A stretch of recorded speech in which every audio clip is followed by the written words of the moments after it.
पाकिस्तान का मतलब क्या? माशाल्लाह। अब ये सुनना है आपने, मतलब समझना है कि ला इलाहा इल्लल्लाह एक फलसफा है।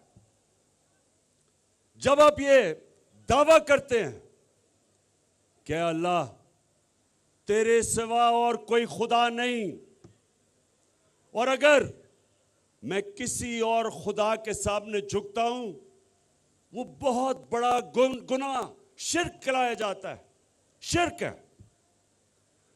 तो नौजवानों याद रखें, ला इलाहा इल्लल्लाह इंसान को गैरत देता है। एक गरीब से गरीब इंसान भी होगा, जब वो किसी के सामने झुकेगा नहीं, लोग उसकी इज्जत करेंगे। और बड़ा अमीर तरीन पैसे वाला आदमी जब वो किसी के सामने झुकता है, कोई इज्जत नहीं करता उसकी। तो मेरे नौजवानों,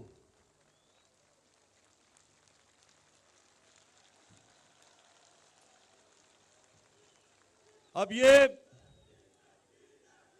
अभी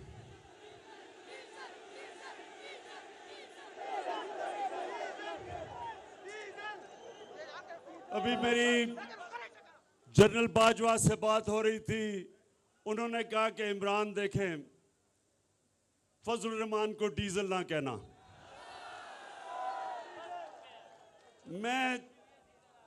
मैं तो जनरल बाजवा नहीं कह रहा, लेकिन अवाम उसका नाम डीजल रख दिया, अवाम ने उसका नाम। अच्छा, अब सुने सुने, देखें, अभी डीजल के ऊपर बाद में आते हैं। अभी आता हूं। सुने सुने, देखें देखें नौजवानों, मुझे मौका नहीं मिलता आपसे हर रोज बात करने का, तो मैं इस मौके का फायदा उठाते हुए सिर्फ मैं आपको एक चीज समझाना चाहता हूं कि इंसान जब किसी के सामने झुकता है, वो अपनी इज्जत खो बैठता है, गैरत खो बैठता है। और जब एक कौम किसी के सामने झुकती है, उस कौम की कोई इज्जत नहीं करता, उस मुल्क के पासपोर्ट की कोई इज्जत नहीं करता। मेरे नबी सल्लल्लाहु अलैहि वसल्लम, और ये मैं आपको तारीख का वाकया बता रहा हूं, 628 और 629 मेरे नबी सल्लल्लाहु अलैहि वसल्लम ने दो सुपर पावर्स थी वक्त की, एक रोम की सुपर पावर और दूसरा ईरान में सुपर पावर थी। दुनिया उन दोनों सुपर पावर्स के बीच में बटी हुई थी। तो मुसलमान तो थोड़े से थे, अभी मुसलमान थोड़े थे, चंद हजार थे। तो दुनिया की तारीख के सबसे अजीम लीडर मेरे नबी सल्लल्लाहु अलैहि वसल्लम दोनों सुपर पावर्स के सरबराह को खत लिखते हैं कि मैं अल्लाह की तरफ से सच का पैगाम लेके आया हूं, अगर तुम उस पैगाम के ऊपर अमल करोगे ये तुम्हारी बेहतरी है, अगर तुम नहीं करोगे तुम्हारी तबाही है। अब नौजवानों सुनिए, वो सुपर पावर्स किधर थोड़े से मुसलमान। हमारे नबी सल्लल्लाहु अलैहि वसल्लम ने क्या पैगाम हमेशा के लिए हमें दिया कि आप थोड़े भी हो, आप कमजोर भी हो, लेकिन जब तक आप में गैरत है दुनिया आपकी इज्जत करेगी। उन्होंने दोनों सुपर पावर के सामने हाथ नहीं फैलाया इमदाद मांगने के लिए, कर्जे मांगने के लिए। उन्होंने उनको पैगाम दिया, और दुनिया की तारीख इस चीज की गवाह है कि 8-9 सालों के बीच में दोनों सुपर पावर्स मुसलमानों के सामने घुटने टेक देती हैं। ये दुनिया की तारीख में है। तो हमें अल्लाह ने हुक्म दिया कुरान में कि अपने नबी की सुन्नत पे चलो, उसके रास्ते पे चलो। तो नौजवानों, आज सबसे पहला मेरा पैगाम ये है कि सिर्फ एक खुददार कौम की दुनिया इज्जत करती है, वो कौम जो अपनी इज्जत नहीं करती उसकी दुनिया इज्जत नहीं करता। और जब से मैंने सियासत शुरू की 25 साल पहले, मेरा मंशूर देख लो, मैंने 3 चीजें कही कि सबसे पहले हम पाकिस्तान को एक खुददार कौम बनाएंगे, अपने पैर पे खड़ा करेंगे और कलमा ला इलाहा इल्लल्लाह के ऊपर अमल करेंगे कि सिवाय अल्लाह हम किसी के सामने सर नहीं झुकाएंगे। दूसरा, इंसानियत, कि हम अपने मुल्क को एक फलाही रियासत बनाएंगे उस तर्ज पे जो हमारे नबी सल्लल्लाहु अलैहि वसल्लम ने मदीना में दुनिया की तारीख में पहली दफा फलाही रियासत बनाई थी। और तीसरी चीज कि हम अपने मुल्क में अदल और इंसाफ का कानून लेके आएंगे, ताकतवर को कानून के नीचे लेके आएंगे। ये 3 चीजें मेरे मंशूर का हिस्सा था 25 साल पहले, और ये मंशूर हमने मदीना की रियासत से लिया था, जिधर हमारे नबी सल्लल्लाहु अलैहि वसल्लम ने इन 3 उसूलों के ऊपर मदीना की रियासत को खड़ा किया था। तो आज सबसे पहले मेरे ये जो 3 स्टूजेस हैं, ये जो 3 इकट्ठे हो गए हैं,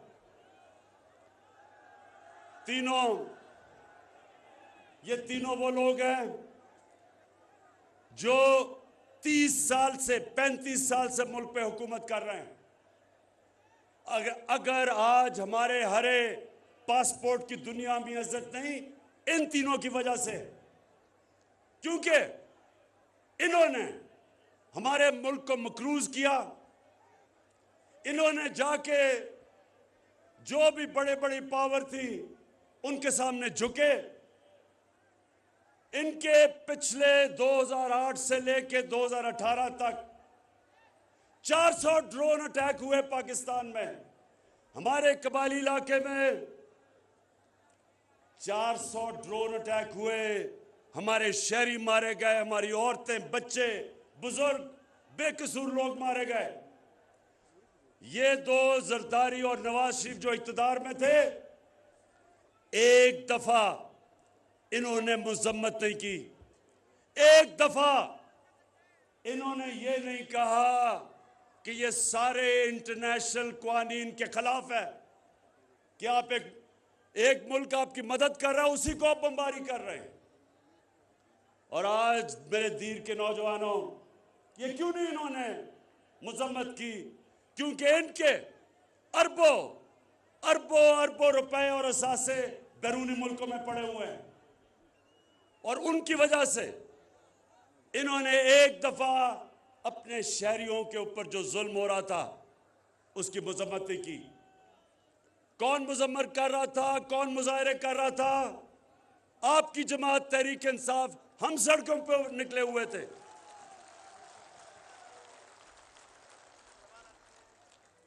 और अभी शाह महमूद कुरैशी ने बात की, हिंदुस्तान से मिसाइल आया। यही हिंदुस्तान जब नवाज शरीफ इख्तिदार में था तो नरेंद्र मोदी बार बार पाकिस्तान की फौज को दहशतगर्द कह रहा था, पाकिस्तान के आर्मी चीफ को दहशतगर्दों का सरबराह कह रहा था।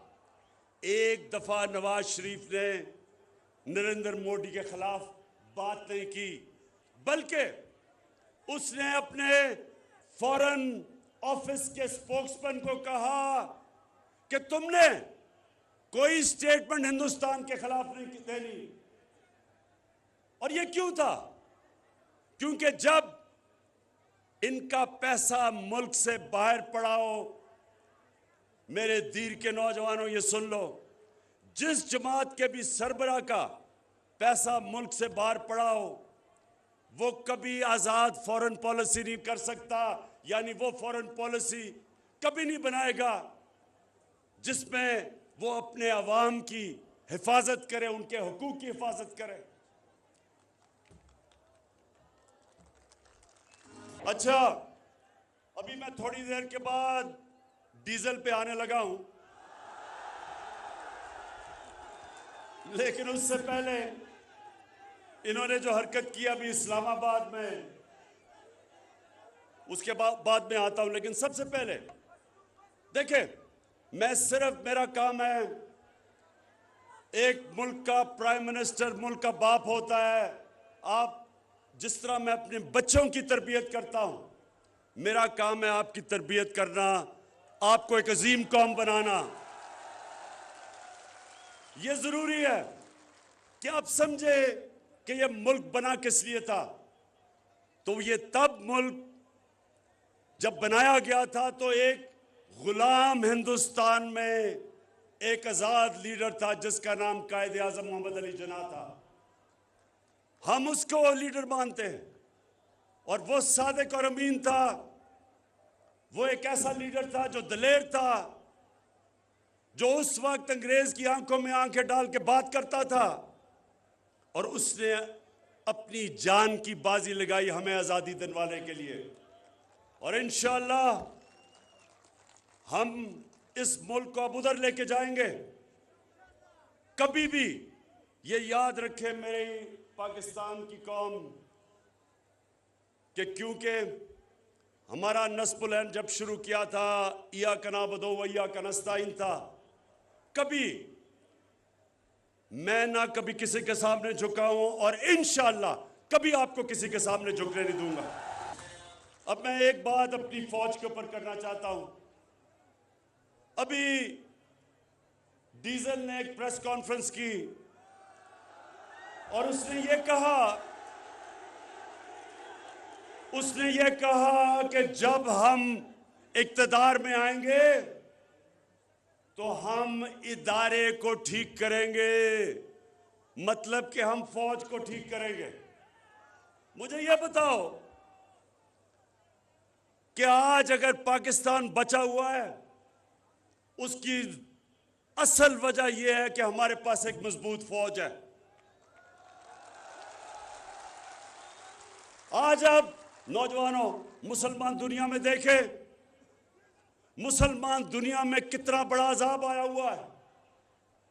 तबाह हुए मुसलमान मुल्क, इराक देखें, सीरिया देखें, लिबिया देखें, सोमालिया देखें, हमारे अफगानिस्तान देखें क्या हुआ। तो जब एक मुल्क के पास ताकत नहीं होती अपनी हिफाजत करने के लिए, वो आजाद नहीं रह सकते। इसलिए आज अगर हमारे दुश्मनों ने हमारे मुल्क को तोड़ा नहीं, जो उनका प्रोग्राम है 3 हिस्से में तोड़ने का, उसकी वजह हमारी फौज है। एक ताकतवर, मुसलमान दुनिया में सबसे ताकतवर फौज है। अब उसके पीछे कौन पड़ा हुआ है? उसके पीछे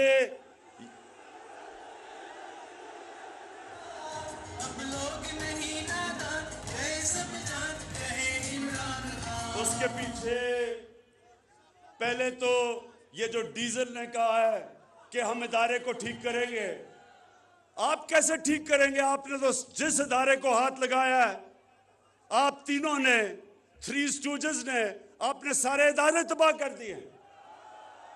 आपने तो अदालतों के ऊपर अटैक किया, आपने तो जजेस को खरीदा, आपने तो डंडों से सुप्रीम कोर्ट के चीफ जस्टिस को भगाया, आपने तो टेलीफोन कॉल कर करके जजों से फैसले लिए, आपने तो मीडिया के ऊपर लिफाफा जर्नलिज्म शुरू की, रिश्वत दी, आपने तो ये जो बाहर बैठा हुआ है इस मुल्क का सबसे बुज़दिल झूठा आदमी कहते हैं, मुझे ये भी कहते हैं कि जी उसको भगोड़ा ना कहो। इतना वो भगोड़ा भी है और वो झूठा भी है। पहले झूठ बोल के गया कि मुशर्रफ के मैंने कोई 10 साल का कॉन्ट्रैक्ट नहीं किया। अब झूठ बोल के गया है कि जी मेरी तो तबीयत बहुत बुरी है, मैं तो मरने लगा हूं, अगर मैं बरतानिया ना गया तो मैं मर जाऊंगा। तो तब गया तो उसने, सुने जरा, उसने छांगा मांगा की सियासत शुरू की, उसने सियासतदानों की कीमतें लगाई, उस आदमी ने ये लिफाफा सहाफत शुरू की, उस आदमी ने आर्मी चीफ को, आसिफ नवाज जंजुआ को BMW गाड़ी से रिश्वत देने की कोशिश की। तो वो आज फौज को ठीक करेंगे। वो आदमी है जिसने काठमांडू के नेपाल में नरेंद्र मोदी से छुप के मिल रहा था अपनी फौज के खिलाफ, जिसने नरेंद्र मोदी को शादी पे बुलाया जो कि कश्मीरियों के ऊपर जुल्म कर रहा था। क्या वो ठीक करेगा फौज, या वो डीजल जिसने अमेरिकन एम्बेसडर के पास बैठ के कहा, एन पैटरसन के, उसने अमेरिकन एम्बेसडर को कहा कि मैं आपकी खिदमत करने के लिए तैयार हूं, मुझे भी एक मौका दे दो।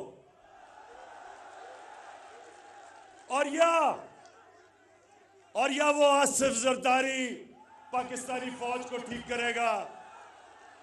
मुल्क की सबसे बड़ी बीमारी उसने, आसिफ जरदारी ने, सुने जरा, आसिफ जरदारी ने एक मेमो गेट हुआ था, अमेरिकनों को खत लिखता है कि जी मुझे अपनी फौज से बचा लो। क्या वो फौज को ठीक करेगा, या वो छोटा शोबा शरीफ? अब ये शहबाज शरीफ कहता कि इमरान खान ने बड़ा गलत किया कि वो यूरोपियन यूनियन को उसने उनकी मजम्मत की। शहबाज शरीफ सूट पहन के अंग्रेजी बोल के तुम समझते हो कि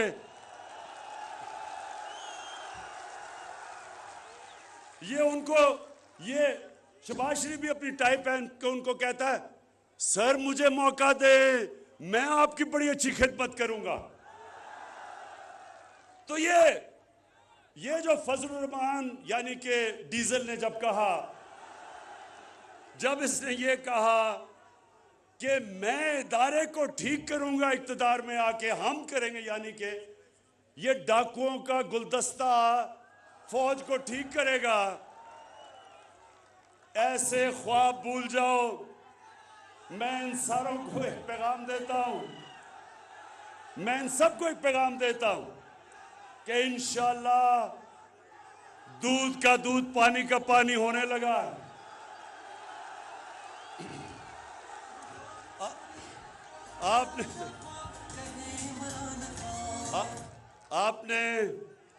आपने वो किया जो कप्तान अल्लाह से दुआ कर रहा था कि अल्लाह ये अदम एतमाद मेरे पे करें। मैं ये दुआ इसलिए कर रहा था क्योंकि हर थोड़ी देर के बाद जी धरना देने आ रहे हैं, गवर्नमेंट अगले महीने जा रही है, गवर्नमेंट उससे अगले महीने जा रही है। शुक्र है कि आपने अदम एतमाद करके एक ही दफा मुझे मौका दिया कि मैं एक गेंद से 3 विकेट इंशाल्लाह गिराऊंगा। अच्छा,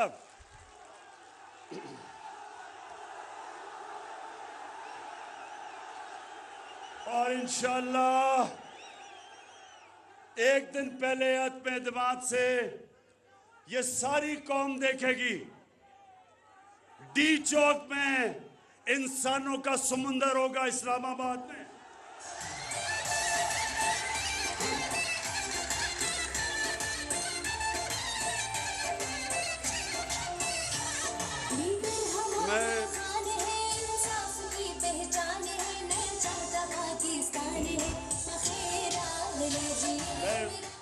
देखें,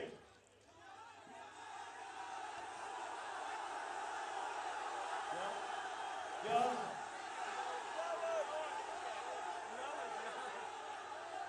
अच्छा, हाँ, अच्छा, एक मिनट, आपने आपने वो सोशल मीडिया पे देखा है?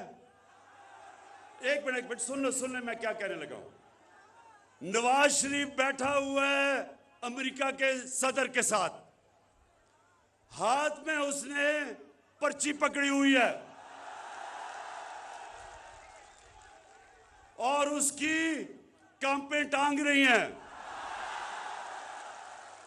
पर्ची पकड़ के वो घबराया हुआ बैठा है कि उसका आका नाराज ना हो जाए। कहीं नाराज हो गया तो उसका सारा पैसा इतनी मेहनत से जो चोरी किया हुआ है बार वो ना कहीं पकड़ा जाए। तो अब मैं वो बिलावल बच्चे की क्या बात करूं।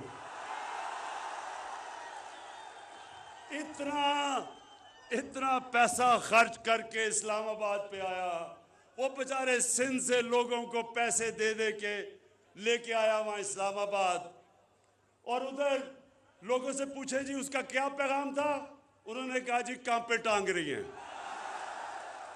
अच्छा सुने आप, दूसरी चीज देखें, मैं बाद में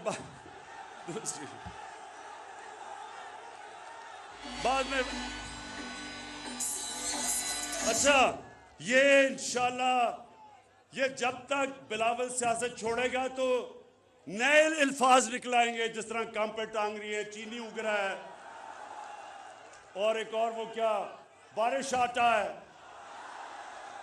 तो इंशाल्लाह ये सारी चीजें, क्योंकि जब आप एक लीडर को जबरदस्ती बनाने की कोशिश करें, क्योंकि जनाब उसके नाना साहब लीडर थे तो उसको भी आपने बनाया, यही होता है, फिर कांपे टांगती हैं। अच्छा जी सुने जरा, दूसरी चीज बाद में दूसरी चीज नौजवानों, मेरी जो सबसे ज्यादा कोशिश है, पहले सुन ले बाद में आऊंगा, सबसे ज्यादा कोशिश है कि मदीना के रियासत के तर्ज पे पाकिस्तान को एक फलाई रियासत बनाऊं, और मुझे अल्लाह का करम है कि उस रास्ते पे हम निकल गए हैं। नौजवानों, अब आपके यहां से दीर से बड़े लोग बाहर काम करते हैं, उनसे कभी पूछे कि कोई दुनिया में इस वक्त मुल्क है जिधर हर खानदान के पास 10 लाख रुपए की हेल्थ इंश्योरेंस है, किसी भी अस्पताल में जाके अपना इलाज करवाएं। एक मुल्क बता दें, ये इंशाल्लाह दुनिया के लिए पाकिस्तान एक मिसाल बनेगा। हमारे पास अभी वसाइल नहीं है, अभी पैसे नहीं हैं, अभी तो टैक्स इकट्ठा होना शुरू हुआ है, लेकिन अभी से हमने वो कदम उठाया है जो अमीर तरीन मुल्क भी नहीं कर सकते, कि हर अपने खानदान को आप 10 लाख रुपए की हेल्थ इंश्योरेंस दें, किसी भी अस्पताल में जाके इलाज करवा सके। और ये हमारा सफर है उस तरफ, इस मुल्क को एक इंसानियत का निजाम लाके एक ऐसी फलाई रियासत बने जो सारी मुसलमान दुनिया हमारी मिसाल से सीखेगी। हमने नौजवानों कामयाब पाकिस्तान में 20 लाख गरीब खानदानों के लिए 5 लाख रुपए का कर्जा सूद के बगैर, 20 लाख रुपया घर के लिए सूद के बगैर कर्जा, और एक जगह टेक्निकल एजुकेशन, और जो किसान वो अपनी जमीन पे पैसे लगाना चाहता है उसके लिए भी हमने 5 लाख सूद के बगैर कर्जा रखा है। उसके अलावा क्योंकि महंगाई है, आलमी महंगाई आई हुई है, महंगाई का दुनिया में समुंदर आया हुआ है, 40 साल के बाद अमेरिका जैसी जगह में सबसे ज्यादा महंगाई है। उस दौर में हमने 2 करोड़ खानदान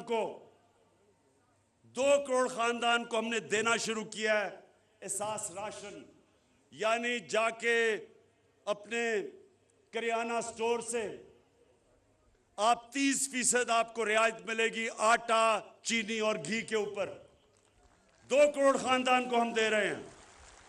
और सबसे बड़ी बात, अगर आपके धीर से लोग दुबई हैं, याद रखें दुबई में, यूएई में जमीन से तेल निकलता है उनके, लेकिन क्योंकि हमने अपने लोगों को बचाया, जो कि दुनिया में इस वक्त तेल सबसे महंगा हुआ है, आज पाकिस्तान में दुबई से सस्ता तेल बिक रहा है, डीजल और पेट्रोल। फजल रहमान और पेट्रोल दुबई से सस्ता है। फजल रहमान को मैं चाहूंगा जरा कभी किसी पेट्रोल पंप पे जाके खुद ही चेक कर ले कि डीजल की कीमत क्या है। अच्छा सुने आप, और आखिरी चीज, ये दो और मैंने बातें करनी है।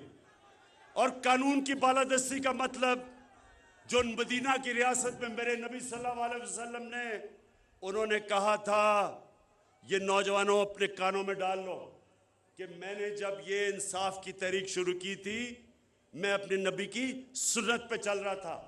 उन्होंने कहा था कि जिस माशरे में इंसाफ नहीं, जिस माशरे में इंसाफ नहीं, और इंसाफ का मतलब कि कमजोर और ताकतवर के लिए एक कानून, उन्होंने कहा तुम्हारे से पहले बड़ी कौमें तबाह हुई, जिधर जब ताकतवर डाकू चोरी करता था तो उसको सजा नहीं मिलती थी, सिर्फ जब कमजोर गरीब चोर जब चोरी करता था उसको जेल में जब डालते हो कौम तबाह हो जाती है।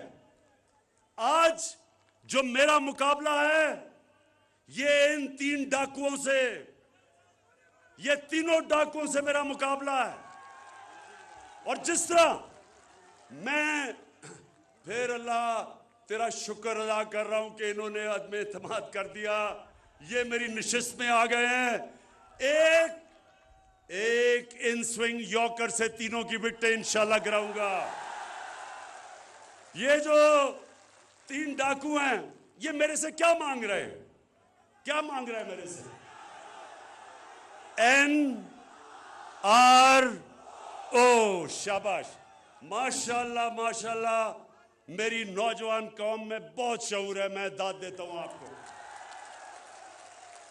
मेरे से कहते हैं जी इमरान खान हम तुम्हारी गवर्नमेंट गिरा देंगे अगर तुम हमारे करप्शन के केस बंद नहीं करोगे। मैं इनको कहता हूं गवर्नमेंट गिरानी तो मेरे लिए आसान चीज है, मुझे अपनी जान भी देनी पड़े मैं तुम्हें नहीं छोड़ूंगा।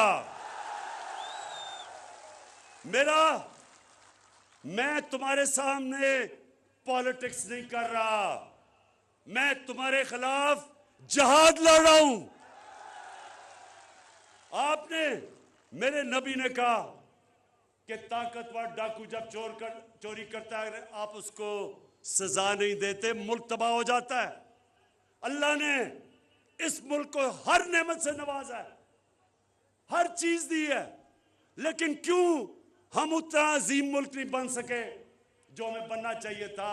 क्योंकि इस मुल्क में बदकिस्मती से अब तक जो बड़ा डाकू चोरी करता है, हमारा सारा इंसाफ का निजाम उसको सजा नहीं दे सकता। सिर्फ जेल भरे हुए हैं बेचारे गरीब लोगों से जो मजबूरी में चोरी करते हैं। इस निजाम के खिलाफ हजरत अली रजी अल्लाह ताला ने कहा था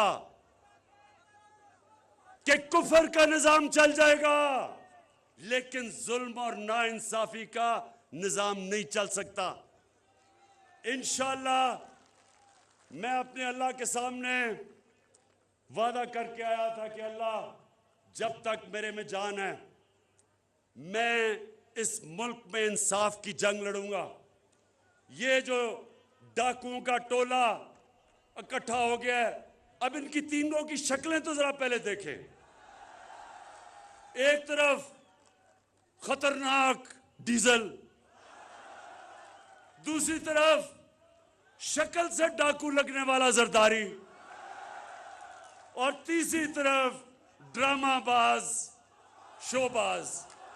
अब ये तीन चूहे निकले हैं मेरा शिकार करने के लिए, और इंशाअल्लाह इनका शिकार होगा जल्दी। अच्छा, आखिर में नौजवानों, अच्छा अभी आता हूं, अभी आता हूं। अच्छा,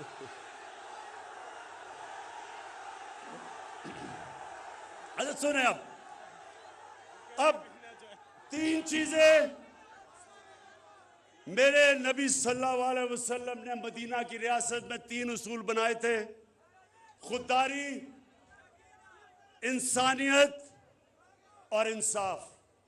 ये तीन उसूलों के ऊपर मदीना की रियासत खड़ी हुई थी। मुझे एहसास हुआ, जब मैं हुकूमत में आया, मुझे एहसास हुआ कि हमारे लोगों को समझ ही नहीं है कि सीरत नबी क्या थी। हमारे बच्चों को सही माने में समझ ही नहीं है नबी सल्लल्लाहु अलैहि वसल्लम की सुन्नत क्या थी। इसलिए मैंने रहमतुल लिल आलमीन अथॉरिटी बनाई है।